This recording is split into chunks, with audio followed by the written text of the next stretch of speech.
wa sallim alaihi wa ala alihi wa ashabihi wa ikhwani.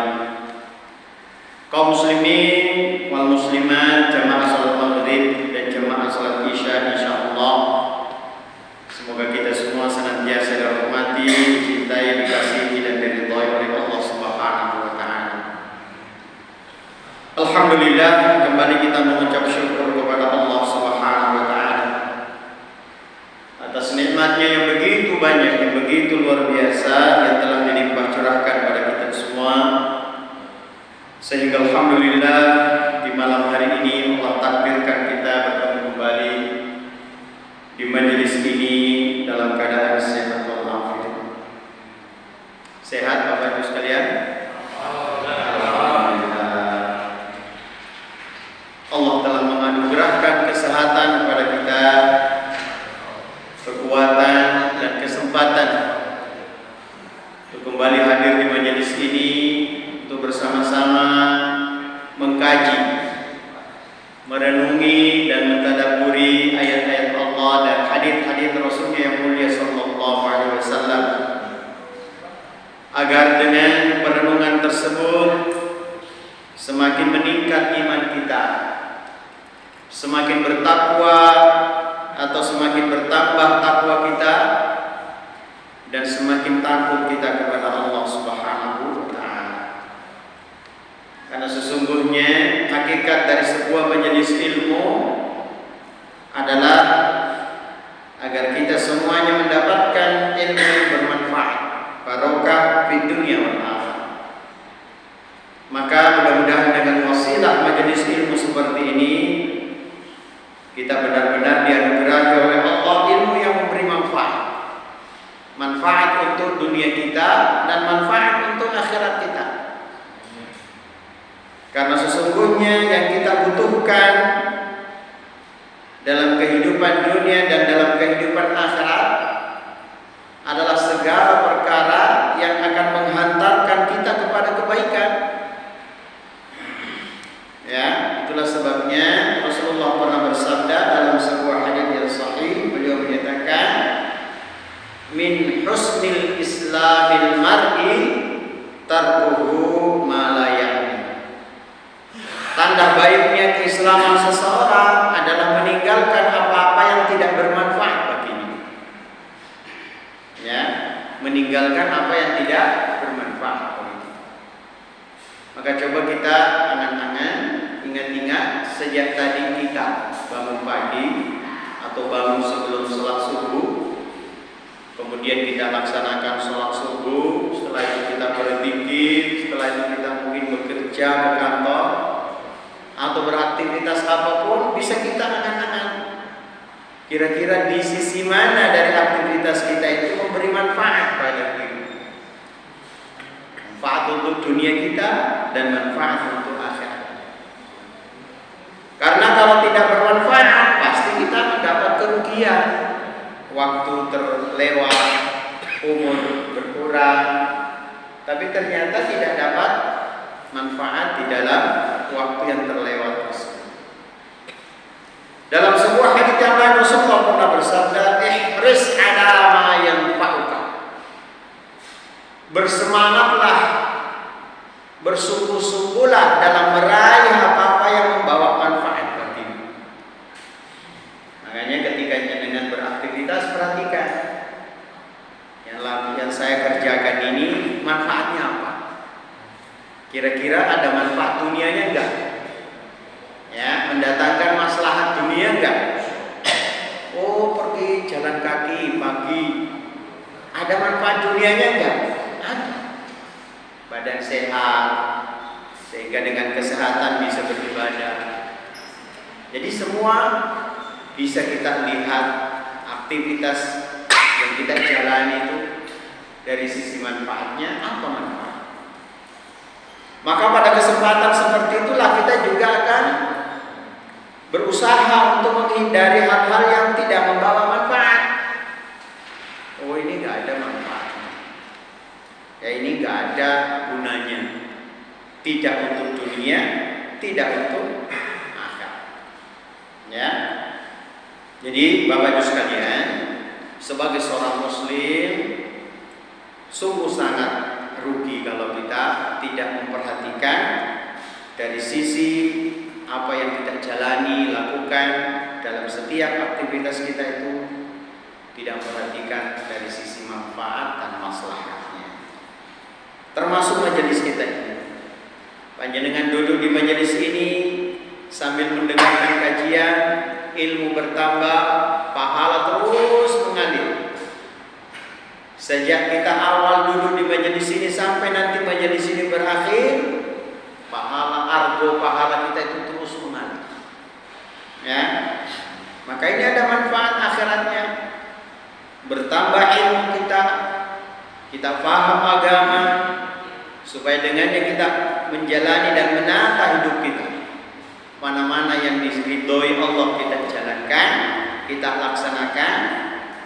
Mana-mana yang membawa kemurkaan Allah kita jauhi atau kita hindari. Bapak Ibu sekalian, pada pertemuan yang lalu bulan September, karena Oktober tidak ada kajian yang Shalihin, kebetulan saya dapat musibah terjatuh dari motor. Alhamdulillah tidak sampai parah dan sudah sembuh. Alhamdulillah.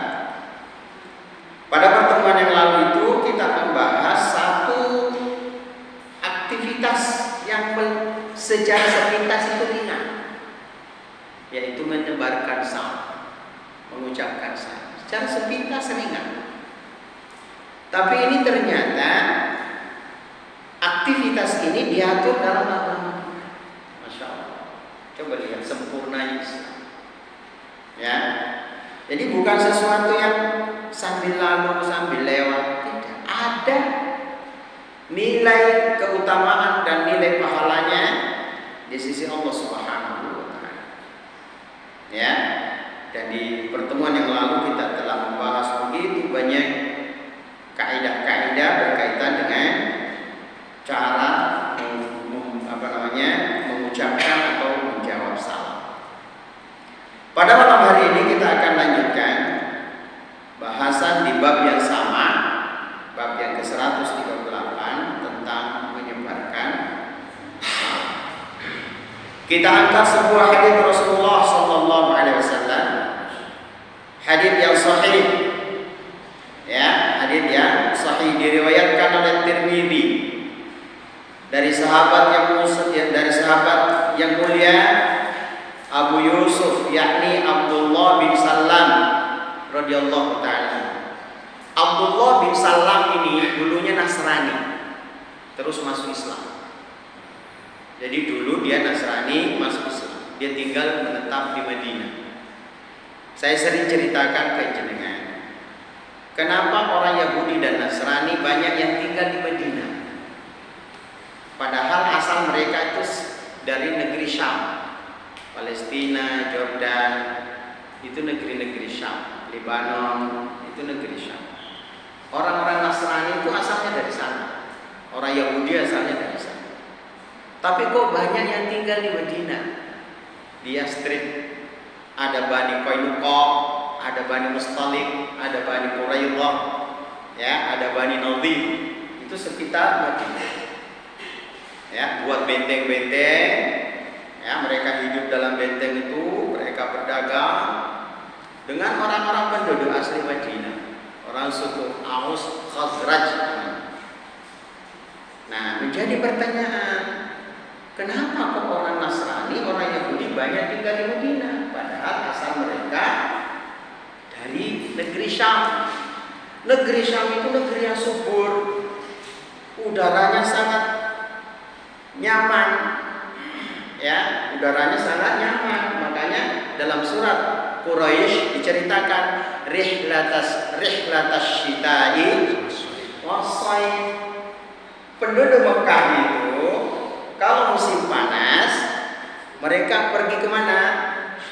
Ke Syam. Kenapa? Karena di sana udaranya sejuk. Tapi kalau musim dingin mereka kemana berdagangnya? Ke Yaman, karena di sana udaranya hangat. Jadi negeri Syam itu negeri yang subur. Lah kok bisa orang-orang Yahudi, orang Nasrani yang sedang penduduknya asalnya dari Syam malah pergi ke Madinah, tempat yang gersang, ya, kehidupan yang ya tidak sebagus di Syam. Ternyata ada riwayatnya, mereka membaca dalam kitabnya bahwa ternyata Nabi terakhir yang akan diutus oleh Allah itu nanti akan diutus di negeri Arab. Digambarkan situ banyak pohon kurma, banyak gunung-gunung batu, ya, digambarkan tempat akan turunnya Nabi itu. Akhirnya mereka eksodus di sana, tinggal di sana, beranak pinak, bergenerasi-generasi. Tibalah saatnya Allah mengutus Nabi kita Muhammad sallallahu alaihi wasallam. Pertanyaannya, orang Yahudi dan Nasrani tadi yang meninggalkan negeri mereka Syam menuju Madinah karena menunggu Nabi yang terakhir. Ketika Rasulullah diutus, apa mereka beriman? Tidak beriman. Kenapa kok tidak beriman? Padahal jelas-jelas dalam kitabnya diterangkan. Karena mereka hasad, iri hati, dengki. Ternyata yang dipilih oleh Allah bukan dari golongan mereka, bukan dari bangsa Israel atau bangsa Yahudi, bukan dari golongan Nasara. Ternyata yang diutus itu adalah dari bangsa Arab, anak keturunannya Ismail, ya, dari Ibrahim alaihissalam. Antara Bani Israel dan Bani Ismail itu saudara, ya, sama-sama keturunannya Nabi Ibrahim. Rasulullah ini, ya, dari Ismail, keturunannya Ismail. Ismail ini keturunannya Ibrahim. Bangsa Israel juga dari Ibrahim. Dari jalur siapa? Ishak. Nabi Ishak kemudian menurunkan nabi-nabi yang banyak. Ishak, Yakub, dari Yakub ini turunlah banyak nabi. Ya, Nabi Musa, dan Nabi siapa? Nabi Sulaiman, Nabi Daud, Nabi Harun, dan seterusnya nabi-nabi bangsa Israel dari keturunan Ishak bin Ibrahim. Ya, nah, dari sinilah kita tahu bahwasanya Allah Subhanahu wa taala memilih suatu bangsa, suatu kaum untuk diberi hidayah itu murni karena pilihan Allah Subhanahu wa taala sendiri. Ya, maka kita harus selalu meyakini bahwa apa yang telah menjadi pilihan Allah itulah yang terbaik. Baik, kita kembali ke hadis. Tadi itu dari Abdullah bin Salam yang masuk Islam. Dari Abdullah bin Salam radhiyallahu taala anhu qala, dia berkata, sami'tu Rasulullah sallallahu alaihi wasallam, aku mendengarkan Rasulullah sallallahu alaihi wasallam yaqul, bersabda, ya ayyuhan nas, wahai manusia, afsyus salam, sebarkanlah salam. Jadi menyebarkan salam itu perintah, ya, sunnah, syariat yang ada di dalam ajaran agama. Ya, jadi menyebarkan salam, mengucapkan salam itu perintah syariat. Ya, memang benar bahwa mengucapkan salam kepada seseorang itu hukumnya sunnah, tapi menjawab salam hukumnya wajib. Ini jelas dalam hadis ini. Afsyus salam, kata Rasulullah, sebarkanlah salam, ucapkanlah salam. Bahkan dalam hadis yang lain dikatakan, sebarkan salam kepada orang yang kamu kenal ataupun yang tidak kamu kenal. Ya, kadang-kadang kita sungkan kalau nggak kenal. Ya, padahal disyariatkan untuk mengucapkan salam kepada orang yang bertemu dengan kita, walaupun tidak kenal. dan berilah makan. Ya, jadi dalam memberi makan kepada orang yang membutuhkan itu salah satu di antara perintah syariat. Ya, khususnya orang-orang yang kelaparan. Ya, orang-orang yang sangat butuh makan. Kan banyak dalam kehidupan kita ini, Bapak Ibu sekalian, orang-orang yang berada di bawah garis kemiskinan, ekonomi yang tidak beruntung. Ya, boleh jadi hari ini makan, besok nggak makan. Siang makan, malam nggak makan. Malam makan, siang nggak makan. Banyak yang seperti itu. Ya, maka kita sebagai seorang muslim meyakini bahwa beginilah syariat yang mengajarkan kita untuk saling peka dan peduli terhadap orang-orang yang wasilul arham, yang ketiga, dan sambunglah silaturahim. Ya, menyambung silaturahim. Ini adalah kebaikan-kebaikan dalam hubungan kita dengan sesama manusia. Silaturahim. Ada yang membedakan antara silaturahim ya dengan silah ukhuwah. Kalau silaturahim itu lebih kepada hubungan kekerabatan, artinya menyambung hubungan yang ada, hubungan kerabat, satu rahim. Ya, ada yang menyatakan bahwa ya silaturahim untuk semuanya, tapi yang lebih tepat kalau silaturahim itu lebih kepada yang ada hubungan kekerabatan, atau yang lebih luas namanya silah ukhuwah Islamnya, hubungan persaudaraan antara sesama muslim. Kemudian yang keempat kata beliau, wasallu wan nasu niyam, dan sholatlah ketika manusia pada tidur. Berarti sholat apa ini? Sholat tahajud, qiyamul lail. Ya, apa jaminan Allah ketika melakukan yang seperti ini? Tadkhulul jannata bisalam. Kalian akan masuk surga dengan penuh keselamatan. Masya Allah. Jaminan bagi seseorang yang melaksanakan minimal 4 ini akan dimasukkan oleh Allah ke dalam surga dengan penuh kedamaian. Ya, dengan penuh kedamaian. Ini hadits yang sahih. Oke. Kemudian dalam hadits yang lain dari Abdullah bin Amr bin Al-As radhiyallahu taala anhuma, karena Abdullah ini anaknya Amr.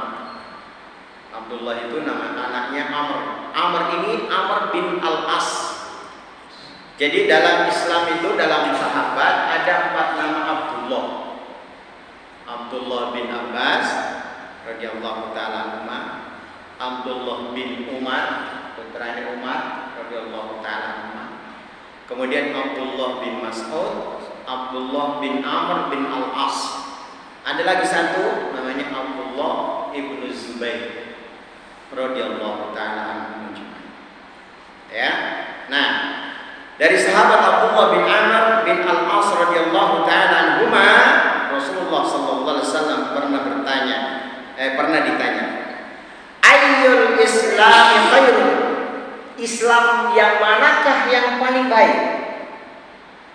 Maka Rasulullah menjawab, tut'imut ta'am, engkau memberi makan orang lain. Ya, wa taqra'us salam, dan engkau mengucapkan salam, menyebarkan salam. Sahabat yang mulia tadi Abdullah bin Umar, putranya Umar radhiyallahu taala, sering ke pasar, bukan untuk belanja, bukan untuk jualan, tapi hanya sekedar menyalami orang-orang. Ketemu orang, assalamualaikum. Ketemu orang, assalamualaikum. Masya Allah. Ini disaksikan oleh sahabat kita. Ya. Karena apa? Karena keutamaan salam. Insya Allah kita belum bisa begitu. Belum bisa.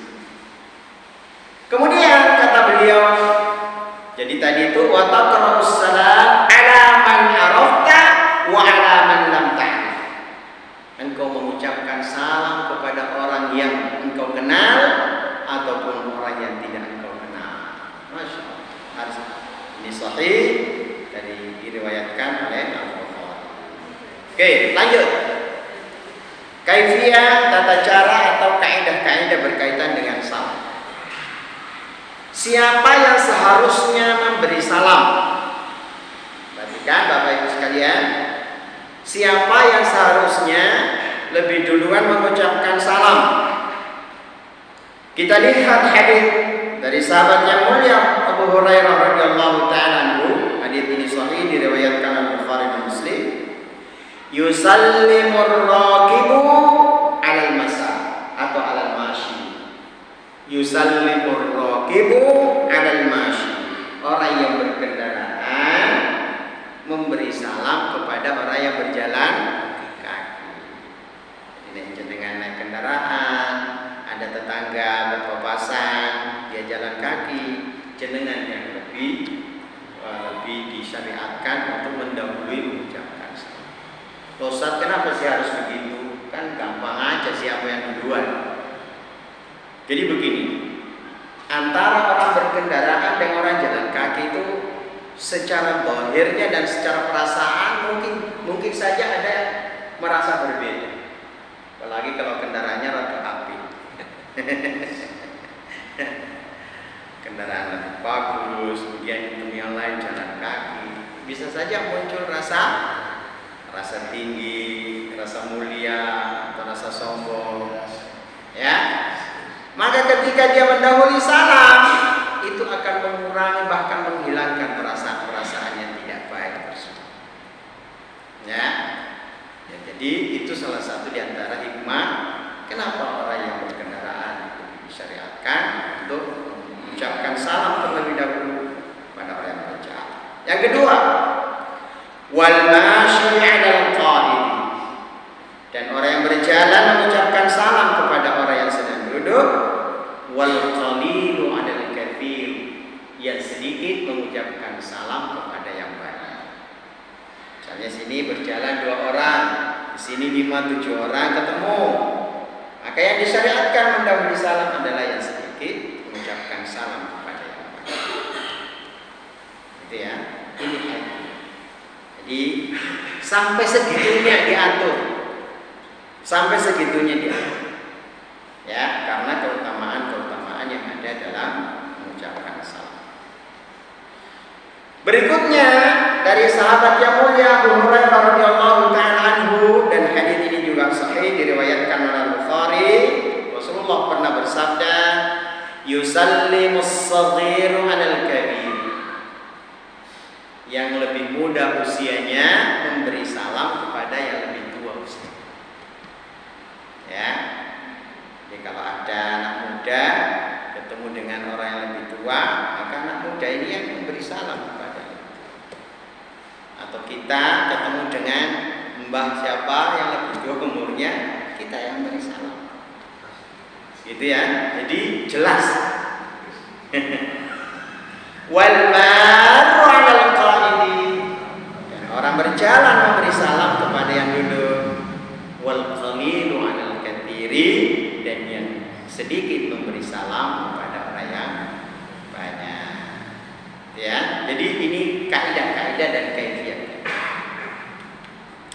Kemudian dalam hadis yang lain, Rasulullah SAW juga pernah menyampaikan kepada kita, masih dalam kaifiyah atau tata cara tadi mengucapkan salam itu, ya.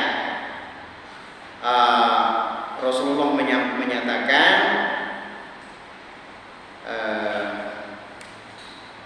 hadis berikutnya panjang ini. Ya. Wal masyiyani idza ijtama'a fa ayyuhuma bada bis salami fa huwa afdal. Ada 2 orang yang berjalan. Maksudnya di sini 1 orang, sini 1 orang. Berjalan ketemu. Ya. Siapapun di antara keduanya yang lebih duluan atau memulai mengucapkan salam, fa huwa afdal, maka dialah yang lebih utama. Lebih utama dari sisi apa? Lebih besar pahalanya. Ya, lebih banyak pahalanya. Jadi jangan remehkan, Pak. Jangan remehkan. Oh, dari jauh kelihatan ini Pak ini.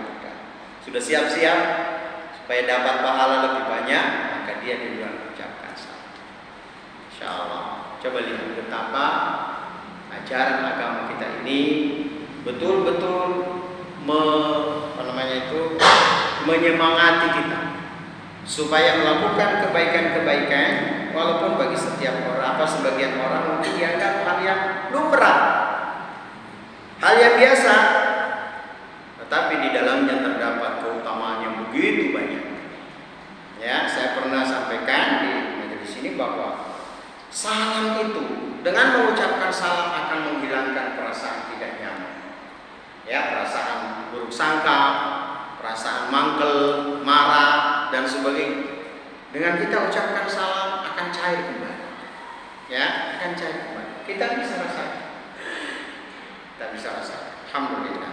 Mudah-mudahan dengan aktivitas menyebarkan salam ini, hal-hal yang mungkin terjadi di sekitar kita, di antara kita, tetangga atau bahkan keluarga, itu betul-betul bisa menjalin hubungan yang harmonis, menghilangkan segala sekat-sekat yang disebabkan oleh buruk sangka atau karena perasaan-perasaan, ya, yang mungkin sebenarnya tidak demikian, tapi kita merasakan seperti itu, atau bahkan rasa marah atau rasa dengki dan sebagainya.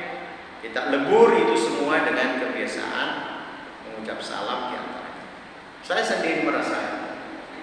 sendiri merasakan, apalagi kalau kita kerja di sebuah lembaga, bertemu dengan banyak orang, rekan kerja, ya, atau orang tua, murid, atau atasan kita, sering sekali ada perasaan-perasaan tidak nyaman. Tapi dengan memaksa diri mengucapkan salam, bersalaman, insya Allah akan sirna, ya, tadi sekat-sekat ketidaknyamanan tersebut. Alhamdulillah. Baik, kita lanjutkan pada hadits berikutnya. Dan ini di bab yang ke-138 tadi.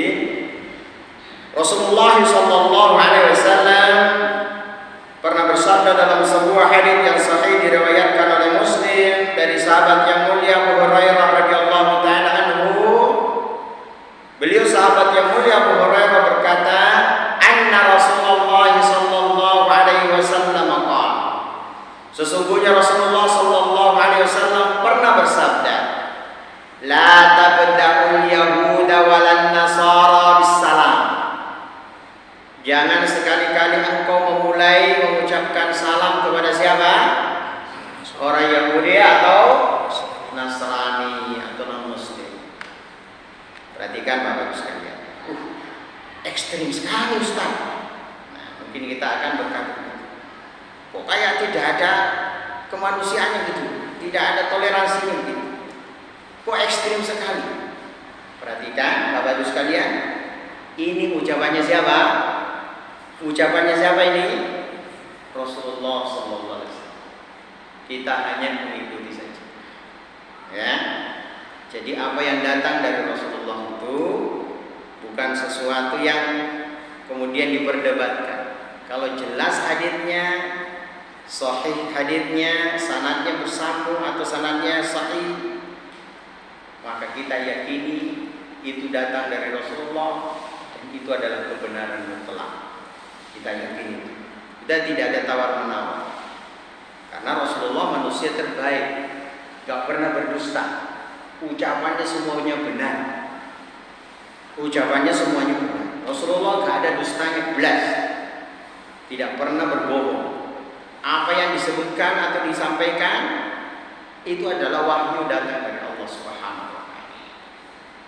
Bagaimana surah An-Najm Allah berfirman, "Wa ma yantiqu 'anil hawa", terus "in huwa illa wahyun yuha". Rasulullah itu tidak bicara menurut persepsinya. Rasulullah itu enggak bicara menurut perasaan dan pikirannya, enggak. Rasulullah itu berbicara selalu dipandu oleh wahyu. Kalau dia salah ngomong, salah bicara, disetir oleh Allah, ditegur oleh Allah Subhanahu. Dan ini sudah sering saya sampaikan. Rasulullah itu masuk itu artinya dijaga oleh Allah. Kalau dia melakukan sesuatu yang tidak pantas, tidak layak, atau ucapan tidak layak, langsung ditegur oleh Allah Subhanahu. Ya, nah ini Rasulullah yang mengatakan.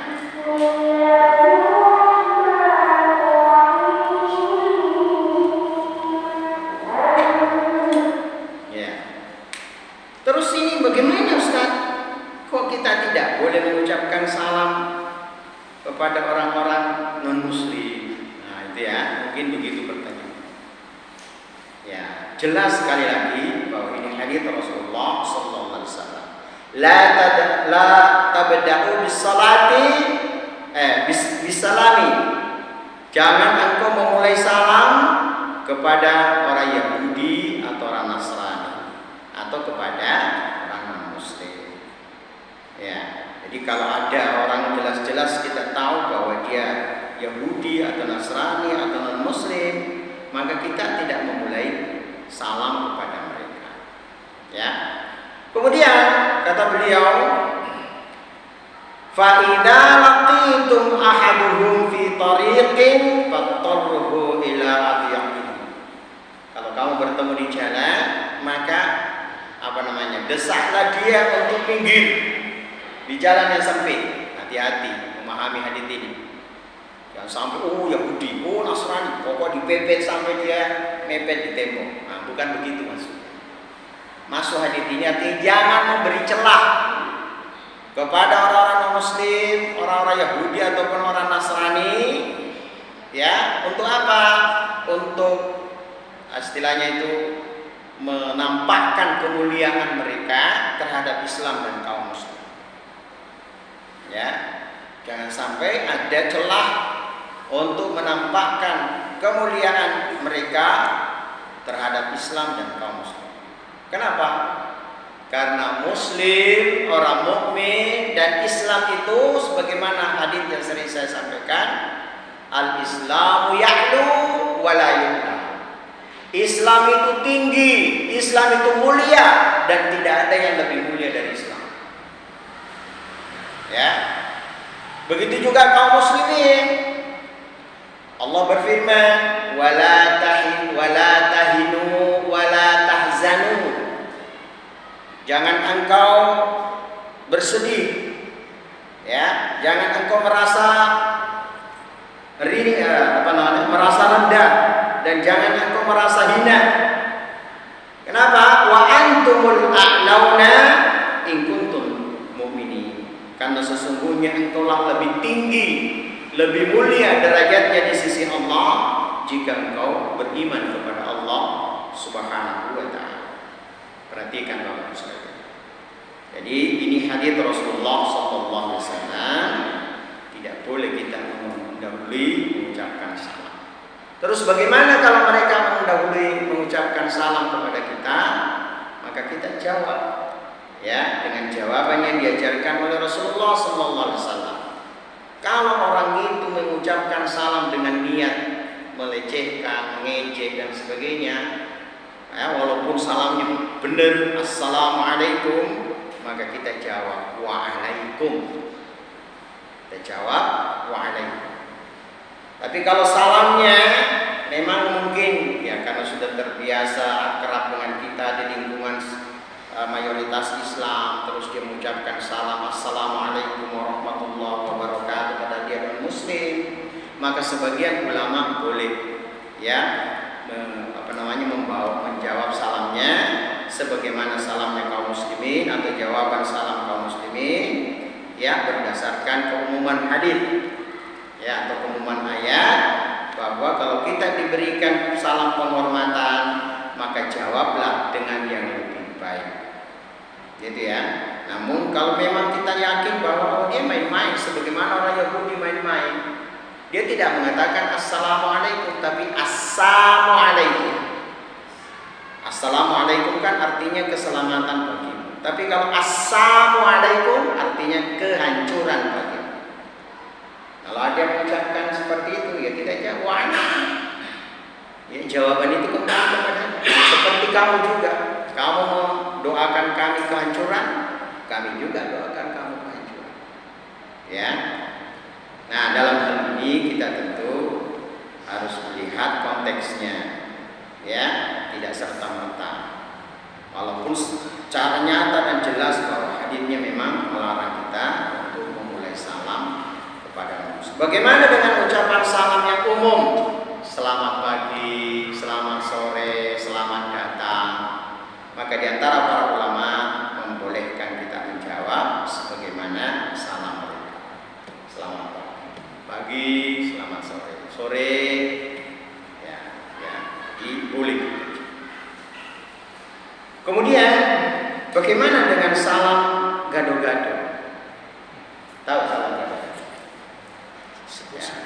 Ya, salam gado-gado yang biasa diucapkan oleh sebagian di antara pemimpin-pemimpin kita. Pertama, harus dipahami bahwa ada bentuk-bentuk ucapan yang kalau kita ucapkan itu bisa menjatuhkan kepada kekufuran.